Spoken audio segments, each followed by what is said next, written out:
Hi guys, welcome back to my channel. NTR Neel project అసలు ఏం జరుగుతుంది రయ్యా? ఎన్టీఆర్ నీల్ ప్రాజెక్ట్ గురించి సోషల్ మీడియాలో అదని ఇదని అమ్మా ఏదేదో పిచ్చి పిచ్చి నెగిటివిటీ స్ప్రెడ్ చేయడం, అలాగే పిచ్చి పిచ్చిగా ట్రోల్ చేయడం, అనవసరమైన టాపిక్స్ అన్ని కూడా అనవసరమైన విషయాలన్నీ కూడా విపరీతంగా ట్రెండ్ చేస్తున్నారు. సో దీనికి గల కారణం ఏంటిది? అసలు ఈ రకంగా ఎందుకు జరుగుతుంది? ఎన్టీఆర్ కు మాత్రమే ఎందుకు ఈ రకంగా నెగిటివిటీ స్ప్రెడ్ చేస్తున్నారు, ట్రోలింగ్ చేస్తున్నారో అర్థం కాని పరిస్థితి నెలకొంది. సో అసలు మ్యాటర్ ఏంటిది? ఆ! ఎన్టీఆర్ సినిమా ఇదేమి టాలీవుడ్ సినిమా కాదు. అండ్ అలాగే ఇటు పాన్ ఇండియా సినిమా కాదు. నేషనల్ కాదు. ఇంటర్నేషనల్ వైస్‌గా ఈ సినిమాకి వైబ్‌ని తీసుకొస్తున్నారు. అలాంటి సినిమాను పట్టుకొని ఈ రకంగా ఎందుకు నెగటివిటీని స్ప్రెడ్ చేస్తున్నారో అర్థం కాని పరిస్థితి అయితే నెలకొంది. సో మెయిన్‌గా మన జూనియర్ ఎన్టీఆర్ గారి అభిమానులైతే విపరీతంగా బాధపడుతున్నారని చెప్పొచ్చు. విపరీతంగా టెన్షన్‌కి గురవుతున్నారని చెప్పొచ్చు. నిజంగా గత కొన్ని రోజులుగా ఎన్టీఆర్ నీల్ ప్రాజెక్ట్ ఆగిపోయింది అని చెప్పి సోషల్ మీడియాలో విపరీతంగా టాపిక్ అయితే వైరల్ అయింది. సో అది మనకు తెలిసిందే. ఇప్పటికి కూడా ఆ విషయం ఇప్పుడు కూడా ట్రెండింగ్ లోనే నడుస్తూనే ఉంది. అండ్ దెన్ ఆ తర్వాత మరొకటి ఎన్టీఆర్ నీల్ మధ్య గొడవ అయిందని చెప్పి, వీళ్ళిద్దరూ గొడవ పడ్డారని చెప్పి, సెట్స్ నుంచి వెళ్ళిపోయారు అని చెప్పి, సినిమా ఆగిపోయింది అని చెప్పి, ఆ కారణంగానే సినిమా ఆగిపోయింది అని చెప్పి, ఆ రకంగా కూడా ఈ సినిమాపై నెగిటివిటీని అయితే స్ప్రెడ్ చేయడం జరిగింది. ఆ మ్యాటర్ ని కూడా సోషల్ మీడియాలో విపరీతంగా వైరల్ చేయడం జరిగింది. అండ్ దెన్ ఆ తర్వాత cinema collapse, cinema dragon cinema ఆగిపోయింది, ఎవరి దారి వాళ్ళు చూసుకున్నారు అని చెప్పి ఫేక్ ప్రచారాలు అయితే విపరీతంగా చేయడం జరిగింది. ఇదంతా ఫేక్ అన్న విషయం మనకు తెలుసు. సో ఇప్పుడు ఈ సోదంతా మనకెందుకు, ఇప్పుడు ఈ సోదంతా నాకెందుకు చెప్తున్నారు, మాకెందుకు చెప్తున్నారు అని మీరు అనుకోవచ్చు. సో అదే మ్యాటర్ లోకి వస్తున్నాను. సో వీడియో మాత్రం ఎక్కడ స్కిప్ చేయకండి. అసలు మ్యాటర్ ఏంటిది అనేది ఇప్పుడు మీకు క్లియర్ గా క్లుప్తంగా వివరించడానికి ప్రయత్నిస్తాను గైస్. వీడియో మాత్రం ఎక్కడ స్కిప్ చేయకండి, దయచేసి లాస్ట్ వరకు చూడడానికి ప్రయత్నించండి. So let's start the video. NTR Neel project national కాదు, ఇంటర్నేషనల్ యాక్టర్స్ తో, ఇంటర్నేషనల్ బ్యాక్ డ్రాప్ తో, ఇప్పటి వరకు ఎవ్వరు టచ్ చేయని జానర్ లో, ఇంటర్నేషనల్ స్టోరీతో, ఇంటర్నేషనల్ స్క్రీన్ ప్లే తో ఈ సినిమా అయితే మన ముందుకు రాబోతుంది. సో ఎస్, ఇది నిజం.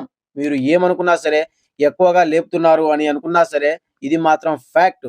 ఇప్పటి వరకు మన ప్రశాంత్ నీల్ గారు టచ్ చేయని జానర్ లో, ఇప్పటి వరకు మన తెలుగు ఇండస్ట్రీలో రాని జానర్ లో ఈ సినిమా రాబోతుంది.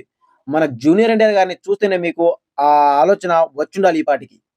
ఇంత కష్టం అయితే ఏ సినిమా కూడా పడలేదు. ఇంక్లూడింగ్ మన ఎస్ఎస్ రాజమౌళి సినిమా కూడా మన జూనియర్ ఎన్టీఆర్ గారు ఇంత కష్టపడలేదేమో అని అనుకుంటున్నారు. సో అది నిజం. ఆయన లుక్ చూస్తే మనకు క్లియర్ గా అర్థమవుతుంది. అసలు ఇలాంటి లుక్ తో ఎప్పుడైనా కనబడ్డారా? ఎప్పుడో ప్రీవియస్ లో కంత్రి మూవీలో సన్నగా కనబడ్డారు. అది మాస్ గా కనబడ్డారు. సో అది పెద్దగా వర్కౌట్ అవ్వలేదు. సారీ. సో అది పెద్దగా వర్కౌట్ అవ్వలేదు. ఎందుకంటే ఆ లుక్కు ఆయన సన్నబడ్డారు తప్ప ఆయన ఆ సినిమాకి ఆ లుక్కు ఆ సినిమా కోసం అని చెప్పి మారలేదు. సో ఇప్పుడు ఆయన సన్నబడి సిక్స్ ప్యాక్ బాడీతో ఇప్పటి వరకు ఏ సినిమాకు చేయని ఎక్స్పెరిమెంట్‌తో ఈ సినిమాతో మన జూనియర్ ఎన్టీఆర్ గారు వేరే లెవెల్ లుక్‌తో తన సినీ కెరియర్‌లో ఇప్పటి వరకు ఎప్పుడు కనబడని విధంగా 'డ్రాగన్' మూవీలో అయితే కనిపించబోతున్నారు. సో ఇది నిజం. నిజం చెప్తున్నాను కదా! ఈ సినిమా ఫస్ట్ లుక్ వచ్చిన తర్వాత ఇప్పటి వరకు ట్రోల్ చేసిన ప్రతి ఒక్కళ్ళు కూడా జూనియర్ ఎన్టీఆర్ గారి లుక్ చూసి షాక్ అవ్వాల్సిందే. ఒక్కొక్కడికి ఉచ్చ పడకపోతే నన్ను అడగండి. ఆ రేంజ్‌లో ఉంటుంది లుక్ మాత్రం. అసలు ఇన్ని రోజులు ఒక లుక్ కోసం ఇన్ని రోజులు ఇంత కష్టపడి ఆయన ఈ లుక్‌కి మారడానికి ఎంత కష్టపడ్డారో ఎవ్వరికి కూడా తెలియదు. సో దాని ఎనకాల ఆయనకున్న కష్టం ఏంటిది? ఆయన పడ్డ బాధ ఏంటిదని ఎవ్వరికీ తెలియకుండానే అనవసరంగా ఆయన బయటకొచ్చినప్పుడల్లా ఆయన లుక్‌ని ఫేస్‌లో గ్లో మొత్తం పోయిందని చెప్పి, ఈ రకంగా అయిపోయారని చెప్పి, కావాలని చెప్పి కొంతమంది సానుభూతి చూపిస్తే, మరికొంతమంది విపరీతంగా ట్రోలింగ్ అయితే గురి చేయడం జరుగుతుంది. సో ఎవరిని ట్రోలింగ్ చేసినా సరే ఆయన ఎవరు ఏం పీకలేరు. ఆయనది ఊడేది ఏం లేదు. ఆయనకి పెద్దగా వచ్చిన నష్టం కూడా ఏమీ లేదు. సో ఎవరేన్ని ట్రోలింగ్ చేసుకున్నా సరే ఆయన సినిమాలేదో ఆయన చేసుకుంటూనే పోతున్నారు. సో అలాంటి మంచి వ్యక్తిని, అలాంటి మంచి యాక్టర్‌ని పట్టుకొని ఈ రకంగా ట్రోలింగ్ చేయడం అనేది మంచి విషయం కాదు. మంచి పరిణామం కాదు.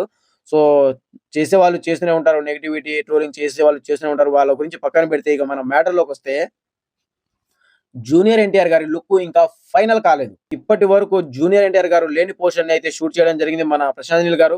సో ఆ పోర్షన్ ఏదైతే ఉందో, ఆ డేటా ఏదైతే ఉందో హీరోకి కానివ్వండి, అండ్ అలాగే డైరెక్టర్ కానివ్వండి, ఎవ్వరికి కూడా అంతగా నచ్చలేదంట. సో దానివల్ల ఆ డేటాను ఎరేజ్ చేసి, దానికి బదులుగా స్క్రిప్ట్‌లో కొద్దిగా మార్పులు, చేర్పులు చేసి, ఇంకా కొద్దిగా బెటర్‌గా అయితే ఆ కథని మార్చడానికి కొద్దిగా సమయాన్ని మన ప్రశాంత్ నీల్ గారు తీసుకున్నారు. సో ఆ సమయంలోనే మన జూనియర్ ఎన్టీఆర్ గారు కూడా తన లుక్‌ని పర్ఫెక్ట్‌గా ఫైనల్ లుక్‌కి రావడానికి కూడా కొద్దిగా టైం అయితే తీసుకోవడం వల్ల ఈ సినిమా కొద్దిగా షూటింగ్ అయితే డిలే అవ్వడం జరిగింది. సో దాన్ని పట్టుకొని కావాలని చెప్పి సినిమా ఆగిపోయింది. ఎవరి దారి వాళ్ళు చూసుకున్నారు. ఇక సినిమా ఇక ముందు లేదు. వాళ్ళిద్దరు గొడవ పడ్డారు. సినిమా కథ నచ్చడం లేదంట. సో, ఇద్దరు గొడవ పడి సెట్ నుంచి ఎవరికి దారి వాళ్ళు చూసుకొని సెట్స్‌లో గొడవ పడ్డారు. ప్రశాంత్ నీల్ గారు, ఎన్టీఆర్ గారు అని చెప్పి విపరీతంగా అయితే సోషల్ మీడియాలో కావాలని చెప్పి నెగటివిటీని అయితే స్ప్రెడ్ చేయడం జరిగింది. సో, దాంట్లో మాత్రం ఎలాంటి వాస్తవం లేదు. అదంతా అవాస్తవ ప్రచారం మాత్రమే. సో, మొత్తానికి సినిమా షూటింగ్ అయితే స్టార్ట్ కాబోతుంది. మీ అందరికీ కూడా ఇప్పటి వరకు మీరు చేసిన నెగటివిటీని అన్నిటిని స్టాప్ చేసి, ఈ సినిమా షూటింగ్ అయితే స్టార్ట్ కాబోతుంది. నవంబర్ ఫస్ట్ వీక్‌లో హైదరాబాద్‌లో కొంత షూట్‌ని కంప్లీట్ చేసి, నవంబర్ లాస్ట్ వీక్‌లో వచ్చేసరికి నార్త్ ఆఫ్రికాకు వెళ్లి, ఇక మీద 14 దేశాల్లో ఈ సినిమా అయితే షూటింగ్ జరుపుకోబోతుంది.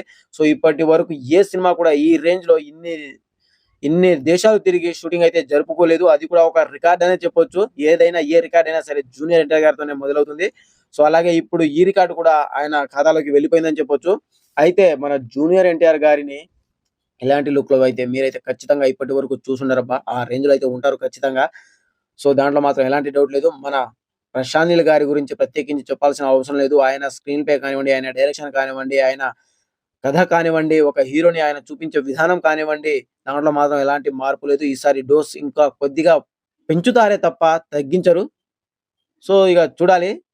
ఇంకా ఏ రేంజ్‌లో ఉంటుందో, తనకు ఇష్టమైన నటుడు, తన డ్రీమ్ ప్రాజెక్టు ఇంకా ఏ రేంజ్‌లో ఉంటుంది. సో, ఇలాంటి వాస్తవం లేని ప్రచారాలు ఏది కూడా మీరు నమ్మకండి.